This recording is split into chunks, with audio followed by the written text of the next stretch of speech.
What's up mga ka-Melvis? Nandito pa rin tayo sa People's Monument dito sa EDSA. Nakita nyo naman po sa likod natin, kasama natin ang taong bayan, laban kontra korupsyon. Kahit maulan ay ating sinasamahan sila sa kanilang ay ipinaglalaban. Hindi dapat natin tanggapin ang mga anomalya at katiwalian sa ating lipunan. Kailangan nating magkaisa at ipaglaban ang katotohanan at karapatan ng bawat Pilipino. At ito mga kababayan, nandito ngayon si Banat Bay. Panoorin natin. Banat Bay! Banat Bay! Parang gusto mong kumanta. And now, the end is here! Nananawagan tayo sa ating mga kapulisan. Maraming salamat po sa inyong lahat. Dahil alam namin, makikinig kayo sa taong bayan. At alam namin na hindi kayo magsisilbi sa isang bangag na presidente. Kahit anong paliwanag ni Auntie Claire, hindi niya na ito maididinay dahil mismong kapatid niya na ang nagsabi na bangag ang kanyang kapatid, bangag ang ating presidente. Kaya ako'y nananawagan sa mga kapulisan na nakapaligid dito. Alam ko na kayo po ay sumusunod lamang sa utos ng inyong mga nasa taas. Kami po ay ganun din nagpapasalamat sa inyo. Tayo ay kampi-kampi dito. Hindi ang gobyerno ang kaaway namin, kung hindi ang isang bangag na presidente. Kaya sana po sama-sama tayo at ito ay ating panawagan. Bababa na yan! Bababa na yan! Bababa na yan! Pero bago po tayo magpatuloy, gusto ko lang ipakilala yung isa sa ating Banaderos vlogger na si Jay Ibarra. Jay, bati ka naman. Binabati ko kayo lahat dito. At binabati ko rin si Marcos Jr. Putang ina mo, bumaba ka na. Isama mo, yung asawa mo ating. Salamat. Kala ko bawal magpura. Iniingatan ko magpura.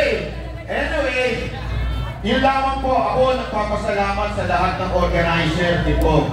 Alam nyo, napakahirap po na mag-organize ng mga ganitong pagtitipon dahil alam niyo naman, kaliwat kanan ang pananakot ng gobyerno. Kaliwat kanan ang demanda. Tulad ko po. Kaliwat kanan ang demanda ko po, pero tandaan lang natin, kahit ano pa yan, harapin natin yan. Kaya ako'y nagpapasalamat din sa ating mga husgado dahil tinitignan nila ng tama. Dismiss na po ang kaso ko sa Trillanes. Dismiss na po ang kaso ko kay Torre. Yung apat na kaso ko kay Janty ko, mukha namang madidismiss na rin dahil ayaw na umuwi. Isa na lang, kay Ontiveros na lang. Pero okay lang yan.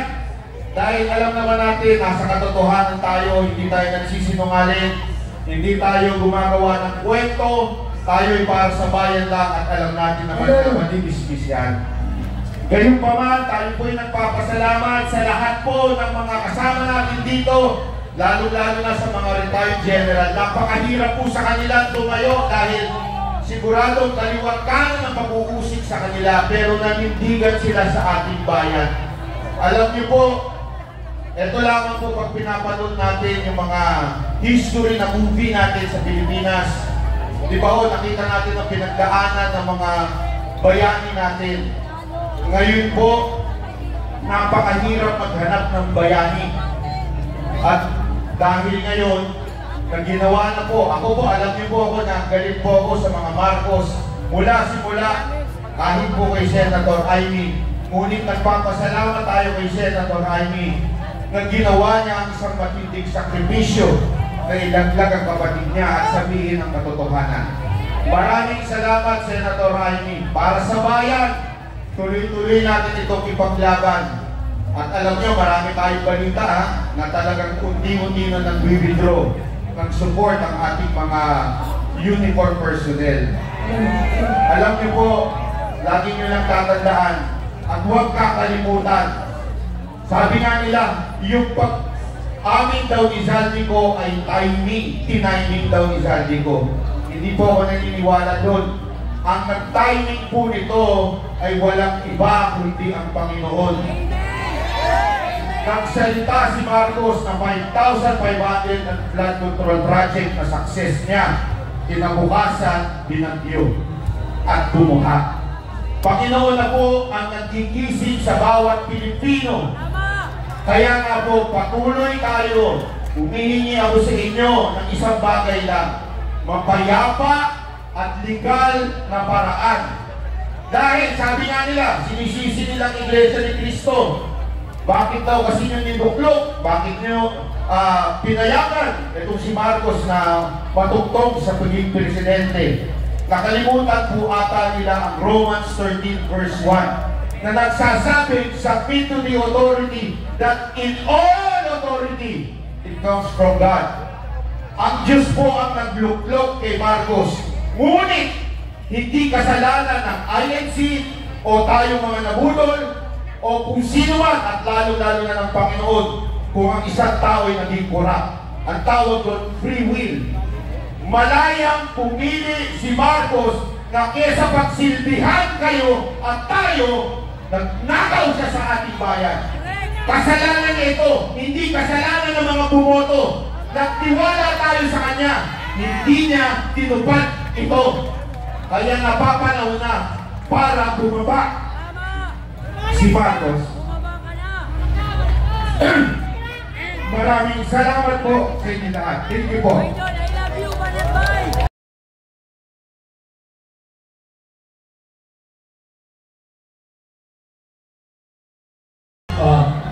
Magandang gabi, no? Kasi ano yung next step, yun ang tinatanong eh. Ay dahil tayo peaceful, no? Hindi naman tayo nagaya sa Nepal na susunogin natin yung kung ano man. Iakit natin sa Supreme Court at ito yung mga... Si Atty.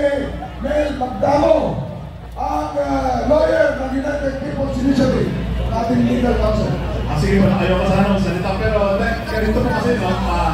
Ang tanong anong susunod na gagawin eh. Kasama yung mga magagaling na abogado na nandito si Reggie, nandito si Miriam.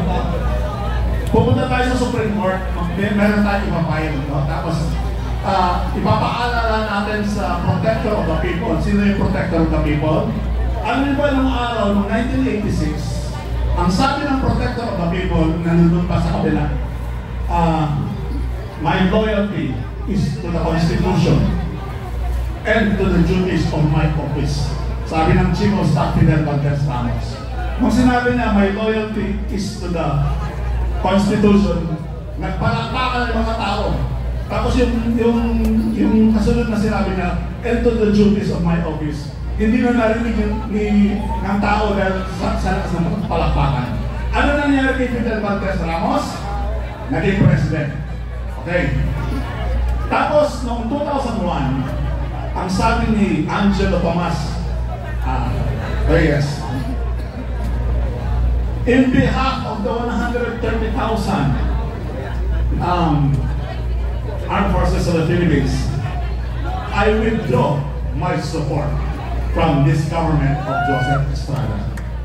Sinabi niyan. Pero bago niya sinabi niyan, nagkonsulta siya, nag-survey siya sa 130,000 na kasundalawa lang. Nung araw, 130,000 lang eh. At talagang, 80% din ang sinabing mag-withdraw ng support ka lang.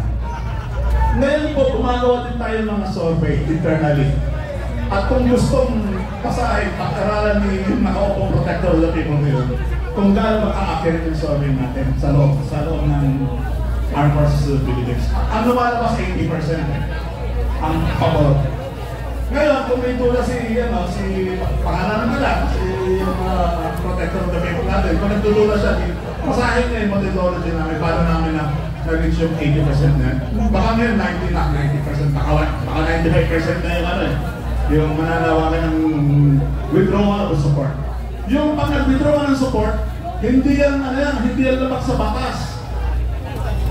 Nasa loob ng saligang batas yan. Sa kaso ni Joseph Estrada versus Ombudsman na dinicide ng Supreme Court, Sinabi ng Supreme Court, pag nag-withdraw ka ng support, hindi yan bawal, hindi yan division. May Supreme Court decision dyan. So, kung nanawagan tayo ng withdrawal ng support, hindi yan labag sa batas. So, kag-record ko kanina talaga walang seditious dyan.